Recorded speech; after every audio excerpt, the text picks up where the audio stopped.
يا رب إن عظمت ذنوبي كثرة فلقد علمت بأن عفوك أعظم. يا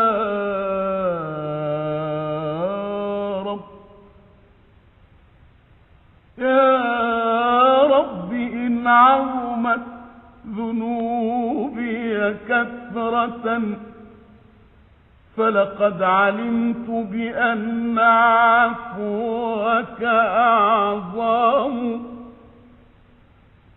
إن كان لا يرجوك إلا محسن فمن الذي يدعو ويرجو الآخرة